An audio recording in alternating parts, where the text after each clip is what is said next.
So, hello everyone, ladies and gentlemen, and friends. I see a lot of friendly faces, and when I look at the attendance, I also see a lot of friendly names. I would like to welcome you on behalf of EFCCA, the European Federation of Crohn and Colitis Association. My name is Marko Perovic. I am member of the board of EFCCA and also an active member in the Serbian IBD Association. This is a live and online event, so in case of issues, please write in the chat box also if you lose the sound for this event. This is our second webinar on EFCCA patient talks. The first one was related to IBD and COVID and drug supplies in that terms. This webinar is meant to discuss the issues that COVID has created, ways in which COVID is affecting not only health aspects, but also psychological and social or psychosocial aspects of everyday life of people who live with IBD. And in that way, to discuss the effects this recent global crisis has had on our well-being. Today, we would like to discuss with you topics that include, for example, what are the ways in which our IBD community collectively and individually has responded and has been coping with the lockdown and all the difficulties and changes and challenges we've seen around the COVID crisis. But also more particularly, what is the meaning and the impact and the actual influence of the isolation that most of us, if not all, have been faced over the previous periods of time, previous period of time. And then when we look forward and when we think about what's next and where do we go in terms of going back to normal life, back to normality, what does it mean to go back to normality? And then finally, we want to touch upon and share opinions and reflections on the role of patient associations during this crisis and the role that they have been playing, are playing, and will be playing in future. And this is also where we would like to hear from you, the participants to this webinar. Because this is a live thing, we hope that technology will be kind to us and good to us. We hope that we will have stable internet connection and that the platform will also be good. So fingers crossed. But I would like to give you a few instructions, so to say, in terms of the housekeeping for this event. First of all, just in case you are connected from your laptops, hopefully you have headsets or earsets, because you will be it will be easier for you to follow and more pleasant in a way. In case, to make sure that you can hear us well, you can also turn off or mute any other sounds from your mobile phones, from your other applications that may be running on your computers. Also, to avoid background noises, everyone's mics and webcams are at this point turned off. During the webinar, we will be happy to pass floor to participants, and when you write to us in the chat box, we will activate your microphone and your webcam.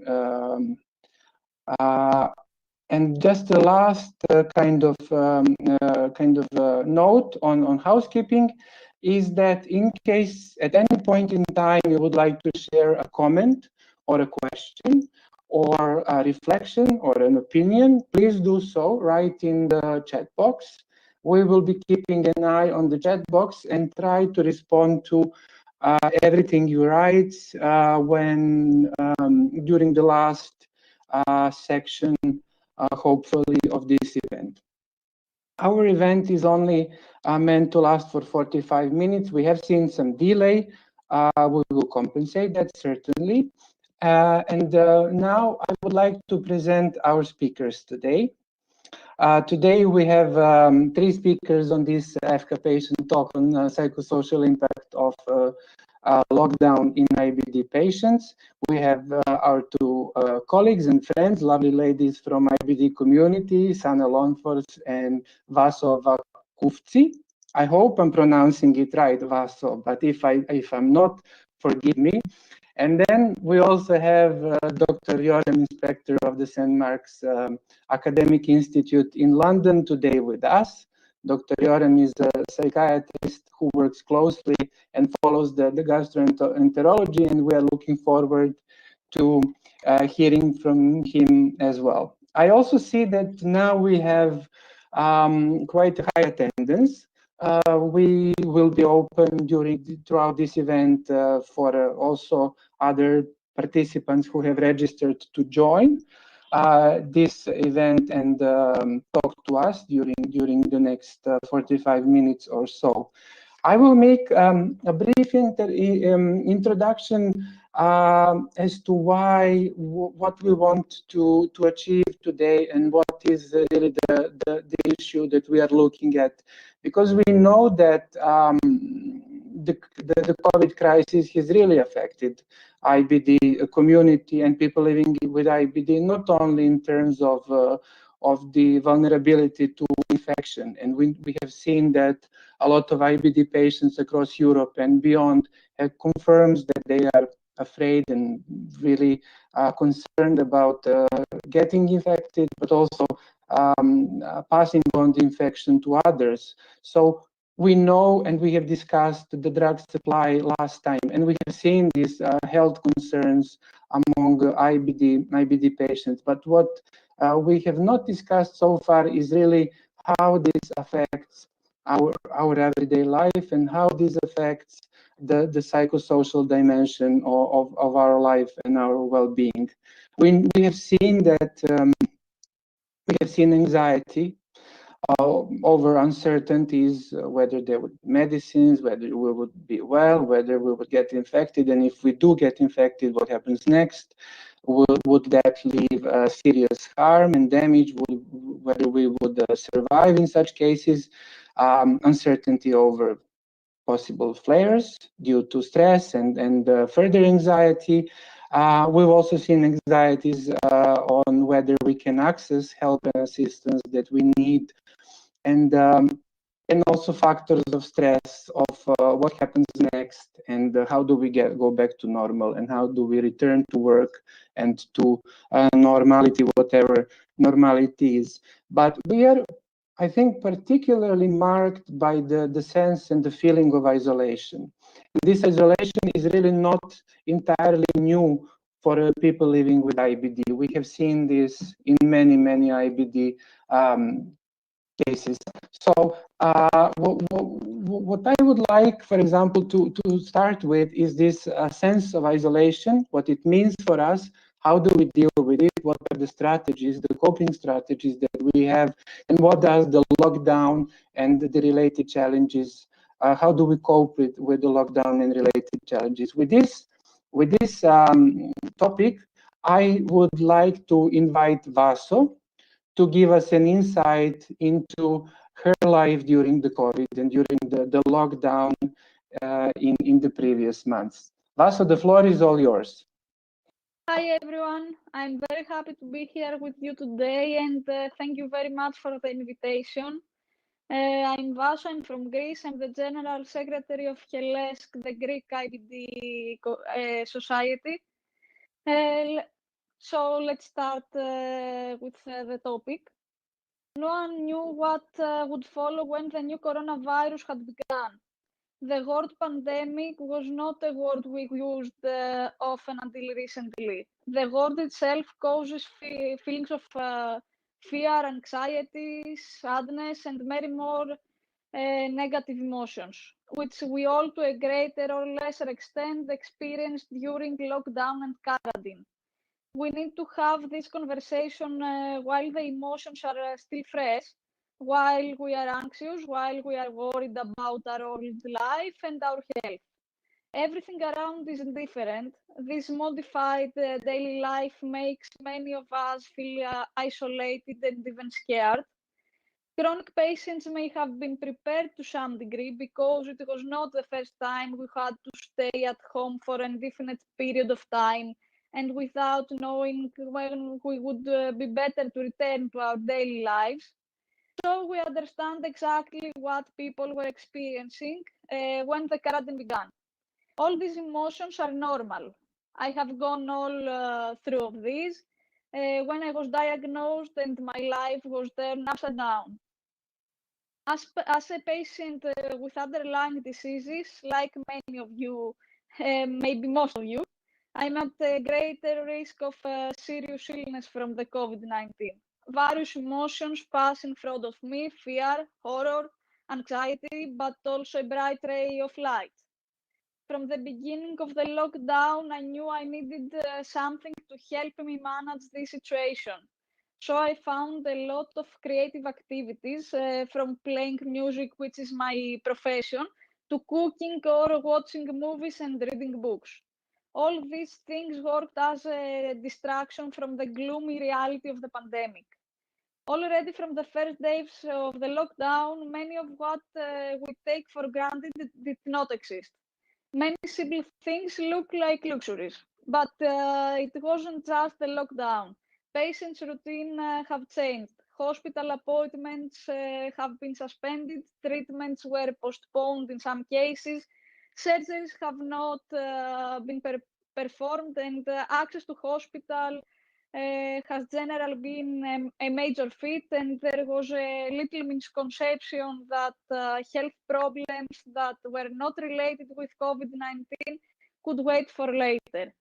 High-risk patients like me and other IBD patients watched with anxiety what was happening and is still happening around us. But we also watched the discussion about how much our lives worth and the importance of protecting them. In some cases, people with underlying diseases were something like acceptable losses, and that was sad. With that in mind, I would like to welcome you to another world that you may not have thought of until recently. During the lockdown, we were all forced to isolate ourselves. For me and many chronic patients, isolation periods are common and they are not never easy. This life for me and many other chronic patients is very similar to our daily life, our normal daily life, and not of the pandemic era. Obviously, isolation is a big issue, but it will end. But when the quarantines are over and we return to our normal lives, I hope we don't forget how we felt during this period, the time when nothing was given. And please don't forget that for some of us, normal life is not exactly what we imagine, nor what we sometimes saw. Can we use these experiences to build a kind world together? Let's keep some of our new behaviors, these little solidarity behaviors. Kindness and empathy are the new rules. Now we all know what it's like for people to turn upside down. Maybe after all this, we will be better people because life is a gift. And maybe we can learn some positive things from this period. There are so many opportunities to improve our relationship with other people. Caring is a part of human nature, and this forced isolation has made us realize how important it is to all of us. Suddenly, we appreciated the environment around us in a whole new way. Out of nowhere, healthy people were beginning to see the impending effects of the pandemic. Perhaps in the middle of the unknown and in this condition, we have truly begun to love and care for other people. That's my opinion and a little bit of words to this discussion, and thank you again for the invitation.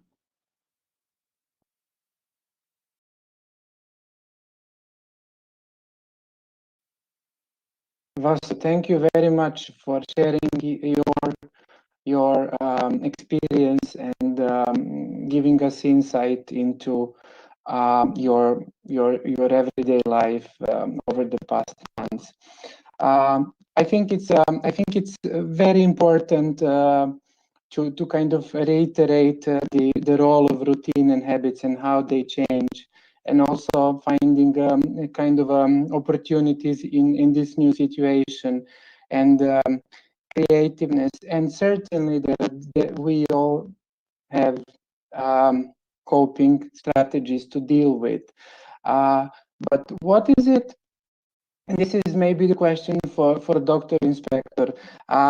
When you see your patients during the COVID crisis, what are their main concerns in your opinion? And what do you tell them? How do you reassure them? What do you recommend? Do you have any tools or strategies that you can pass on to them on how to deal with the crisis and the isolation during the lockdowns? Dr. Inspector, the floor is yours.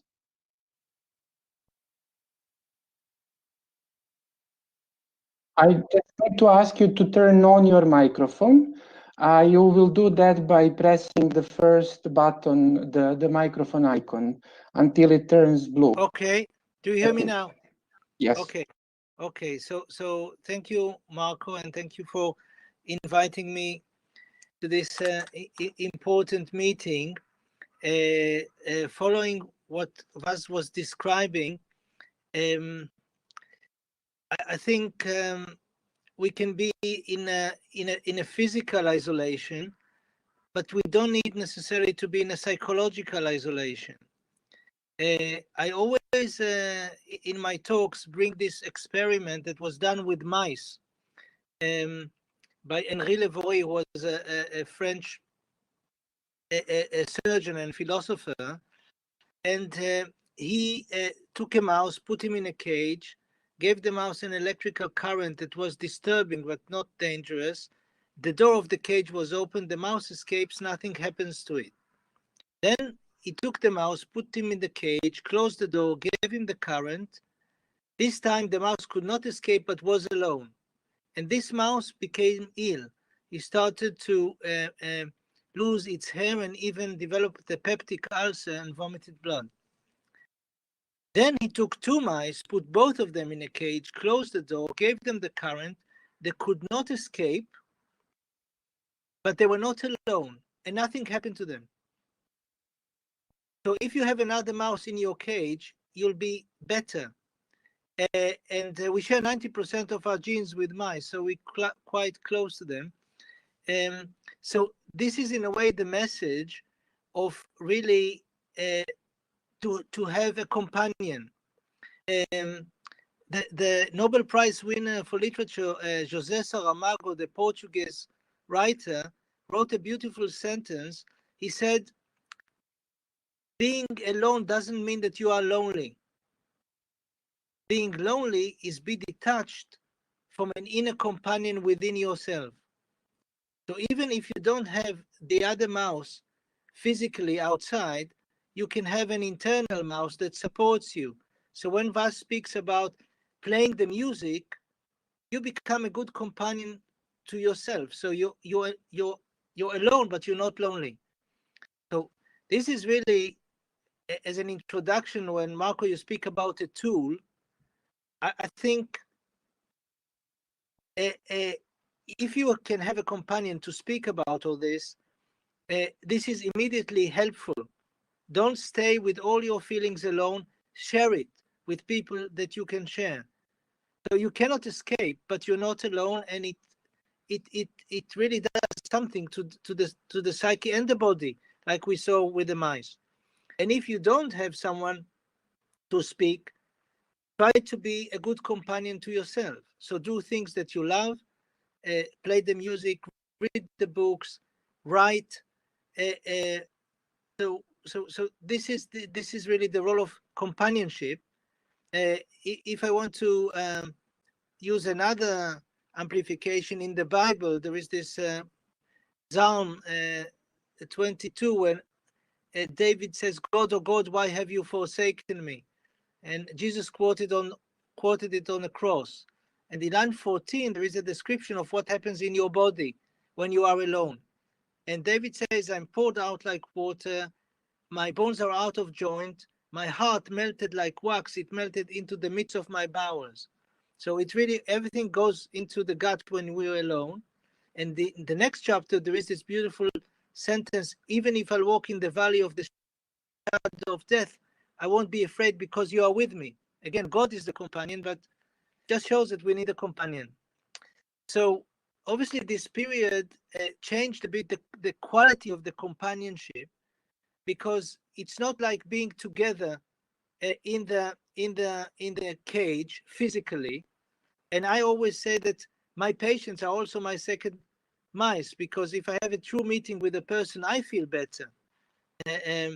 So definitely I miss this physical camaraderie, but I realized that, thank God for the technology, we can still provide companionship through the phone, through the Zoom, the Skype, and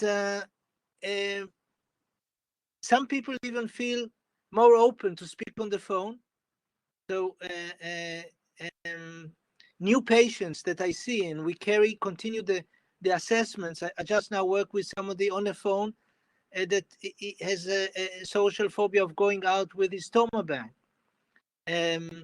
So I didn't see him in person, but I can still work and we can still do something valuable. So I think it all, it's a challenge, but I realize that if you keep this companionship, if you keep this dialogue, you can do a lot. So obviously there are unique fears now to the COVID.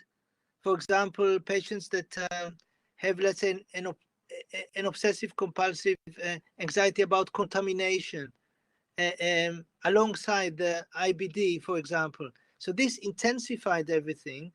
And then they realize that when they're more anxious, sometimes there are more bowel symptoms. Yeah, we have seen that. I mean, I can speak for myself. I can find myself also in some of the words that you're saying.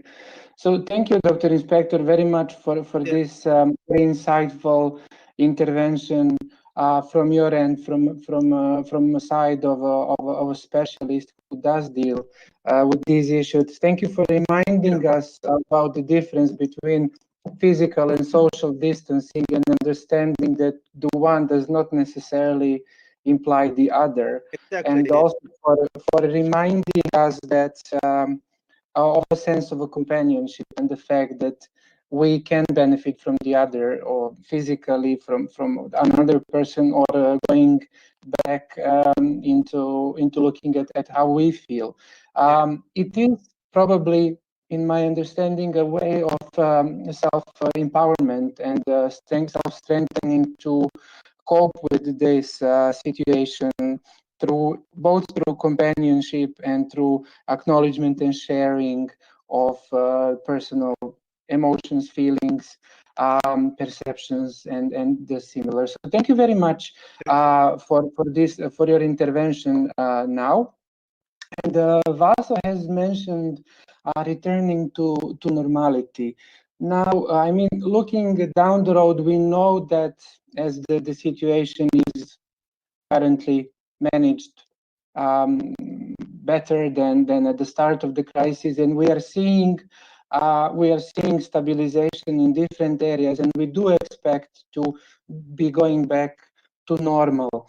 I think that normal for the general population, for the most, will be simply a resumption of some activities.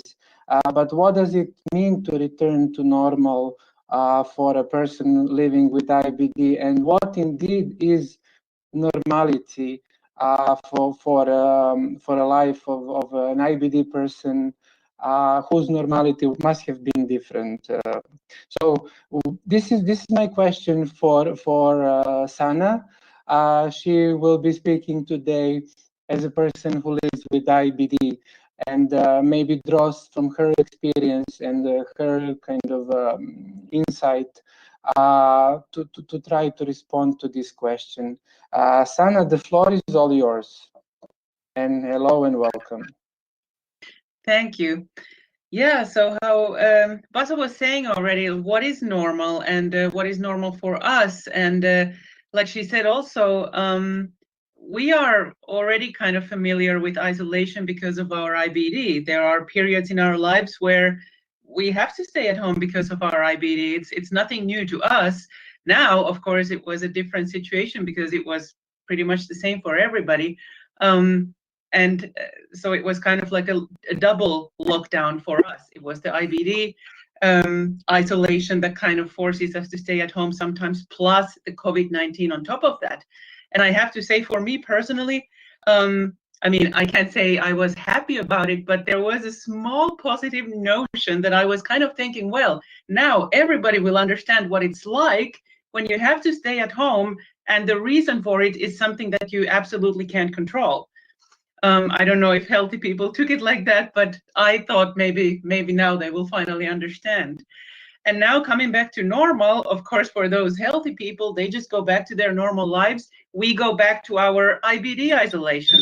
So many of us who have bad symptoms, we still might have to stay at home, and it's kind of like nothing changes.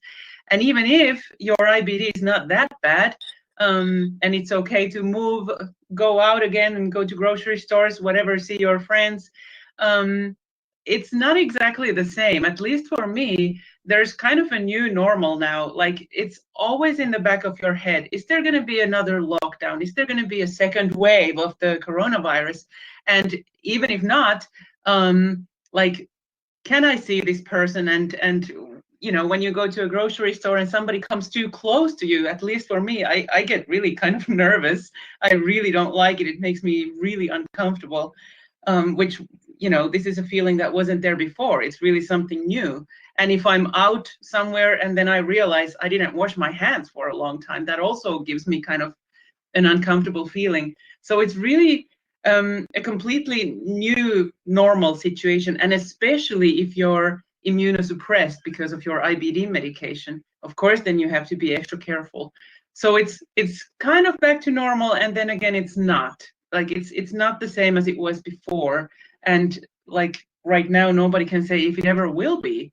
So it's kind of a new situation that we just have to kind of roll with, and we have to adapt. Then again, us who have IBD, we've had to adapt to so many other things already in our lives that I'm even thinking maybe it's easier for us. Who knows? But in any way, in any case, this question about going back to normal, this is, I think, what it comes down to. Like, it's not the same normal as it was before. It's a different situation.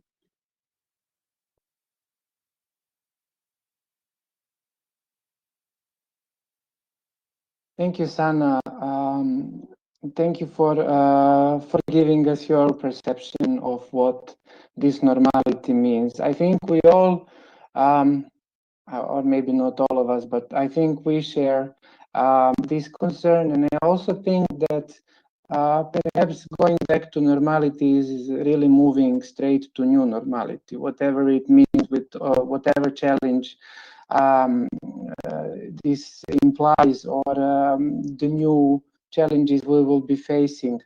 I am hoping that Dr. Inspector is still with us, because I would like to hear from him on what would be the ways of facilitating or helping people who live with IBD to, in a way, step into this new phase that we call the new normality. But I don't see Dr. Inspector online, so he probably got disconnected.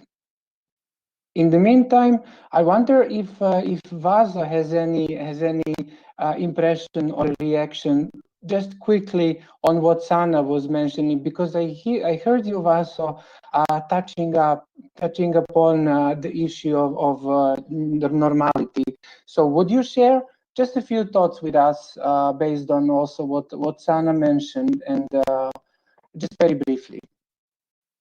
First of all, I totally agree with Sanna, and as a person, I always look ahead and always see a bright ray of light behind the clouds, and maybe that's my mechanism to deal with difficulties. I accepted some time ago that my illnesses would never leave me. I can continue my way to improvement, but what I experienced as normal years ago may have never come again. That was a relief for me, because for a few years I waited for the miracle treatment to live my life. My aim since then is to live better, to live more fully. The challenge is very similar with what we all face now: how to move forward and stop waiting to return to our normal.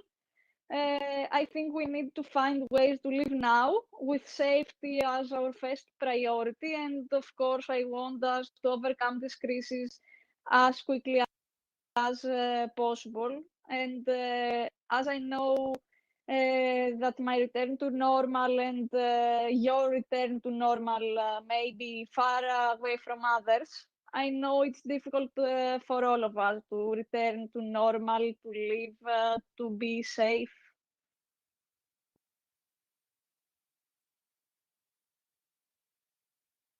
Vasa, thank you very much. I think there is encouragement in your words. This is how I feel it, and this is in a way the message and the vibration I'm getting from your intervention. So thank you very much for sharing this insight on your end. Since Dr. Inspector is unfortunately not online, I suggest we move on, and when he is back, we will catch him and get some more reactions from him. When EFCCA carried out a survey on perceptions on related to COVID and IBD, it was, I think, in the midst of the crisis. It was early April.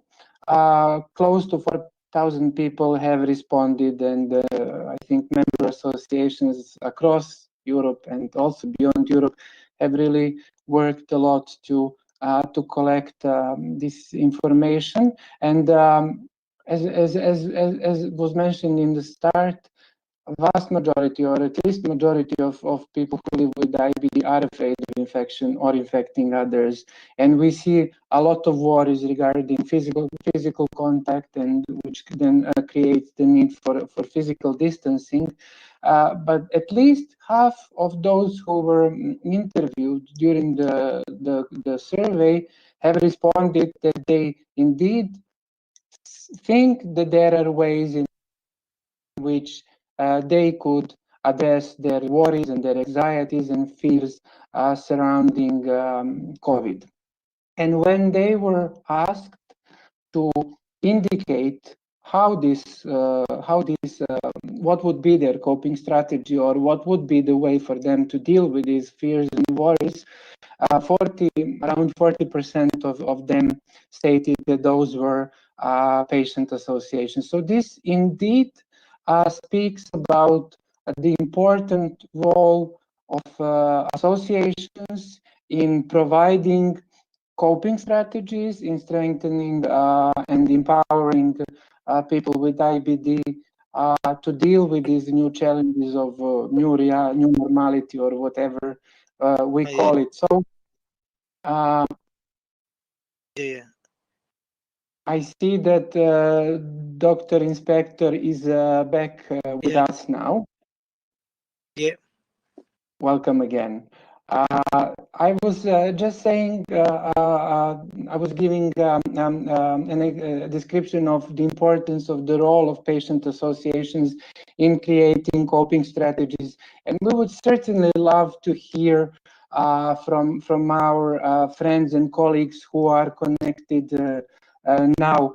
But before I give floor to those friends who are attending this event, perhaps just a quick reaction from Dr. Inspector, because I think this is also very important to hear from you, but really very briefly, about how you see the ways in which we can help patients return to new normality. How do you help a person to go back to new normality, or to step into new normality with IBD after the COVID isolation? So sorry, I was disconnected. So I just see this slide about fear and habits.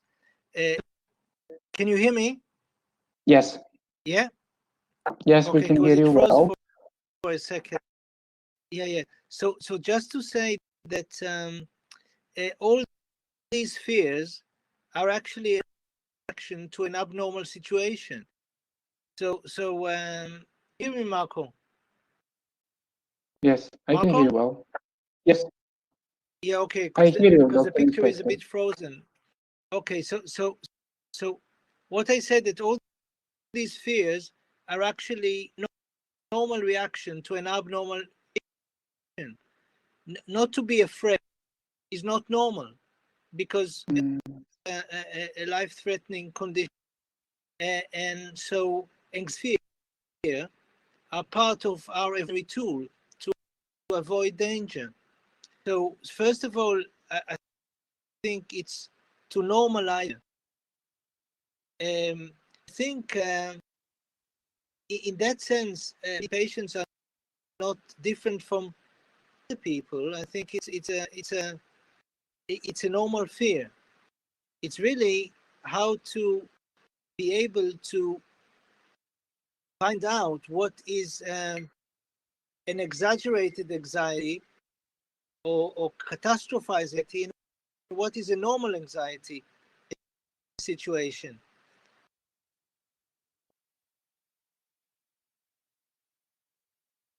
Marko, do you hear me? Dr. Inspector, I do hear you. You are breaking up. I think we are losing you at times. And the picture is frozen. So indeed, I think we were able to hear you well. And thank you also for clarifying the psychological aspects of our fear and anxiety of the new and the threatening. So I will now continue with maybe opening the floor to our friends and colleagues from across Europe and from patient associations for their reactions or perceptions on how patient associations help cope with the IBD and COVID situation, and what is the role and what could be the role of patient associations in strengthening and empowering, or simply helping people who live with IBD to cope with the challenges, because we have seen that people who live with IBD in Europe, in our network, recognize patient associations as an important channel or an important mechanism of support to cope with the challenges we see. So now we would like to hear from you who are connected to this call. Would someone from the group be interested to show, to share with us their opinions and maybe some examples from your national association or from your country that you find relevant? I see Ruth from CCUK. So, Ruth, would you like to take the floor and maybe share with us some of the findings that CCUK has collected on the negative impact of COVID-19, or some of the ways in which you have addressed this?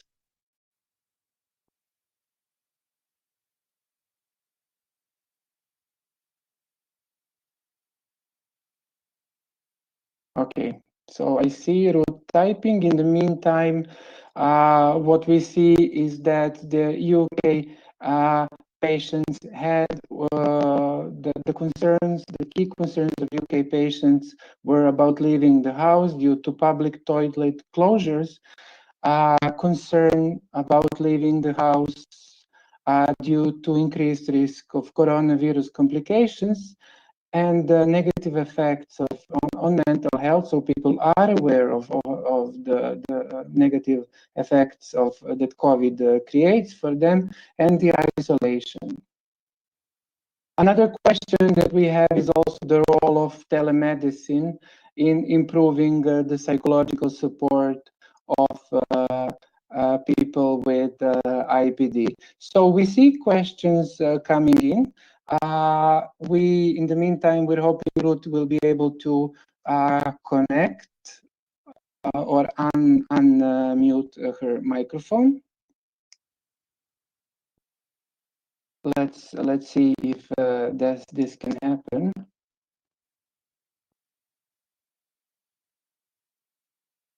In the meantime, we also have a reaction that highlights the importance of relationship with other people. We have a question whether physical separation on the basis of COVID can influence negatively the future new normality for people. Dr. Inspector, what do you think about this? Do you think that this physical separation because of COVID will indeed negatively influence our future normality? Yes. Yeah, I think physical hugs are very, very important, and love is a biological need. We all need that, and definitely there is a deprivation of that sort. At the same time, I'm always very impressed by human creativity and by our capacity, resilience to find ways to be close to each other. So hopefully, at some point, this thing will resolve. So I obviously, if you speak about oxytocin and the hormone that makes us feel good, which is a result of contact and hugs, there's no really substitute for that. But at the same time, there are so many ways when we can become close to each other and actually feel more cozy with each other, that I think that, I don't know, I'm not a prophet, but I don't think it will have a long-term effect. It's really how to survive this period with alternative ways to be close to each other. What we do here in this webinar is exactly that, you know.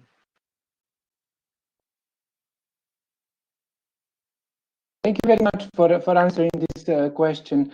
I might have another question for you, and I wonder if you have had a chance to engage in telemedicine to improve the psychological or psychosocial support for people with IBD. So has that been an issue? Have you experienced it? What do you think about it? Can you clarify, Marko, what do you mean by telemedicine? So we work with Zoom and Skype. I don't know if it's a different thing. I would assume that that telemedicine in this case could also imply using specialized assistance for providing specialized advice online or virtually or distantly to avoid physical contact. So this has also been. I think,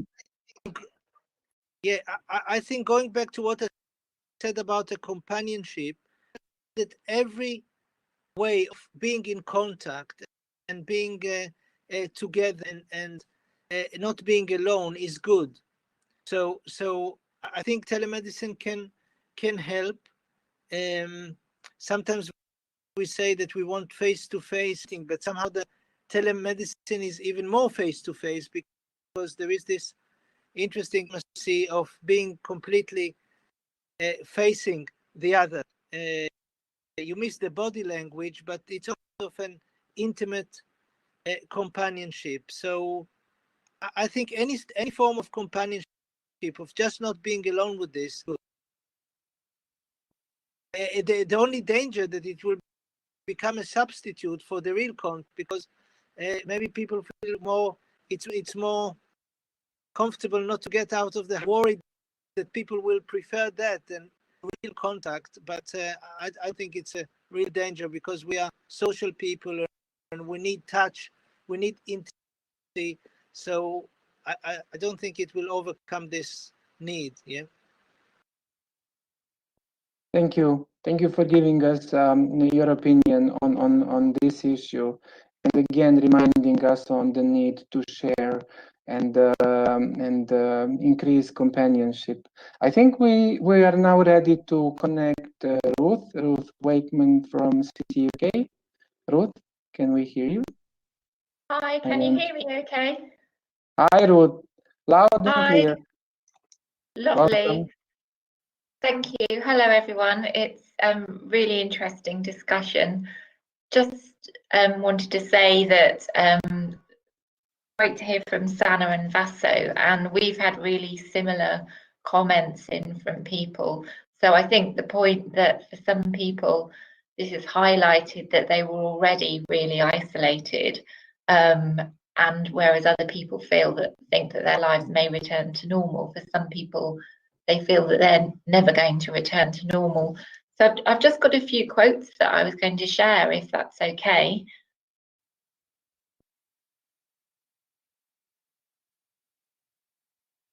So, for example, someone wrote into us to say that the pandemic's really highlighted the loneliness that they felt before the pandemic, and that having to stay at home didn't make much difference to their life, and that's made them feel that they really need to think about their life, and so that they can address this when the pandemic is over.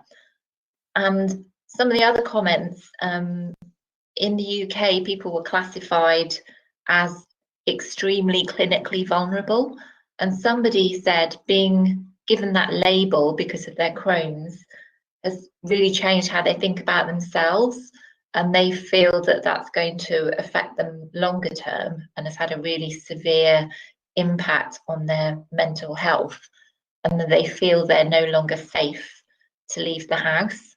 So some really sort of strong comments about how labels as part of the pandemic have made people fear. So I just thought that might be interesting to share. Thank you. Thank you, Ruth, for sharing this very insightful findings from your association's survey, and thank you also for sharing some of the concerns of patients in the UK. It certainly does. There is certainly a lot of similarities and commonalities among patients around the network. And I think this sense of safety based on public health instructions and labeling is very, very important for all of us. Also, when we consider how do we go then further on into our new normality, and how empowered and strong we are to deal with the new normality, having been labeled as a high risk. So thank you. I don't know if we have any other questions or comments. I don't see any new in our public chat box. So I am assuming that we have reached basically the end of this discussion.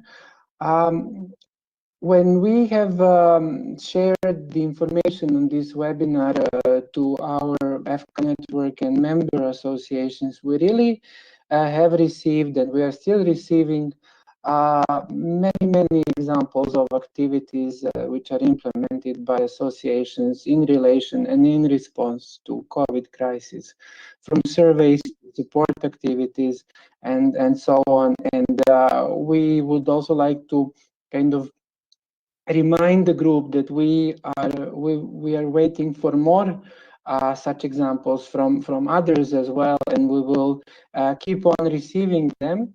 And the next issue of the EFCCA magazine will also feature a section on the practices and the activities that member associations have been implementing in response to COVID, so that these experiences can be shared and multiplied in a way, and so that eventually more and more people living with IBD could receive important and I would also say highly valued assistance from patient associations. Since I don't see any other comments, I will end here. We went a bit farther than what we expected. It's 5 p.m. sharp.